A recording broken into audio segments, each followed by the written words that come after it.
মালদহের হবিবপুর ব্লকের বুলবুলচন্ডী কেন্দুয়া গ্রামীণ সংঘের পরিচালনায় প্রত্যেক রচনায় এবছরও শ্রী শ্রী শ্যামাকালী পুজোর আয়োজন করেছেন। সোমবার সন্ধ্যায় ফিতে কেটে প্রদীপ প্রজ্বলনের মধ্য দিয়ে পুজোর শুভ সূচনা করেন তাজপুর ভারত সেবাশ্রম সংঘের স্বামীজি নীলকণ্ঠ মহারাজ। এই পুজোতে গ্রামীণ থিম তুলে ধরা হয়েছে। এবছর পুজোর বাজেট প্রায় 3.5 লক্ষ টাকা। চন্দননগর আলোকসজ্জা এবং 7 দিন ধরে সাংস্কৃতিক অনুষ্ঠান চলবে। স্থানীয় ক্ষুদ্র শিল্পীদের নিয়ে বিভিন্ন অনুষ্ঠান চলবে।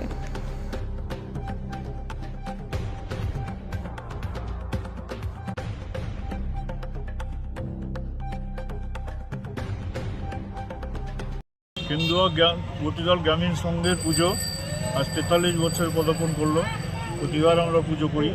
এই পুজোর উদ্বোধন করলেন আমাদের ভারত সেবাশ্রম সংঘের স্বামীজি নীলকণ্ঠ মহারাজ। তিনি এসেছিলেন, পুজো উদ্বোধন করে গেলেন। এবারে কি থিম রয়েছে পুজো মণ্ডপে? এবারে থিম বিভিন্ন রকম গ্রামীণ তুলো দিয়ে তৈরি একটা প্যান্ডেল হয়েছে, যাতে মানে গ্রামীণ একটা ঐতিহ্য ফুটে উঠেছে। বাজেট কত এবার? আমাদের বাজেট হচ্ছে 3.5 লক্ষ টাকা। এই পুজোকে কেন্দ্র করে কোনো অনুষ্ঠান হয়?